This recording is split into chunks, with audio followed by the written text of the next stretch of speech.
2021 44 වෙනි ප්‍රශ්නේ උත්ප්‍රේරකයක් එකතු කළ විට ප්‍රතිවර්ත ප්‍රතික්‍රියාවක සමතුලිත ස්ථානය වෙනස් වේ. ඇත්තද නැද්ද? නැහැ එහෙම වෙන්නේ නැහැ. උත්ප්‍රේරකයක් දාලා කරන්න පුළුවන් දේවල් තමයි එකක් අපි හිතමු මෙන්න මේ ප්‍රතිවර්ත ප්‍රතික්‍රියාව කියලා A තැන B ගෙන් C තැන D හැදෙනවා කියන එක මේ පද්ධතිය වෙනවා කියලා.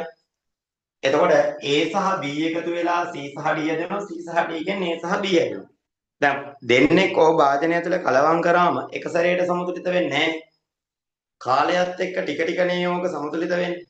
ඒතර අපි හිතමු පද්ධතිය තාම සමතුලිත නැහැ කියලා. උත්ප්‍රේරකයේ දැම්මොත් ඉක්මනට සමතුලිත වෙනවා. එකක්. අනිත් එක තමයි අපි හිතමු දැනට සමතුලිතයි කියලා. එතකොට ඉදිරි ප්‍රතික්‍රියාවේ වේගයත් ආපසු ප්‍රතික්‍රියාවේ වේගයත් එකම ප්‍රමාණයකින් වැඩි කරනවා.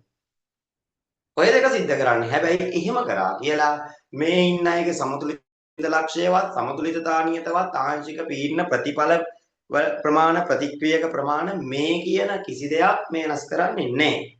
එහෙනම් උත්ප්‍රේරකයන් එකතු කළ විට ප්‍රතිවර්ත ප්‍රතික්‍රියාවක සමතුලිත ස්ථානය වෙනස් වේ කියන කාරණාව වැරදි. උත්ප්‍රේරකයක් සෑම විටම ඉදිරි ප්‍රතික්‍රියාවේ ශීඝ්‍රතාව ආපසු ප්‍රතික්‍රියාවේ ශීඝ්‍රතාවට වඩා වැඩි කරයි.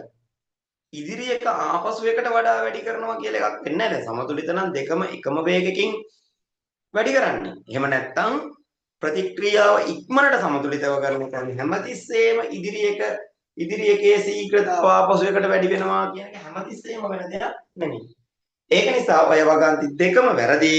උත්තරේ පහ වෙන්න ඕන 2021 44 වෙනි ප්‍රශ්නෙට උත්තරේ අංක 5 වෙන්නට ඕනේ.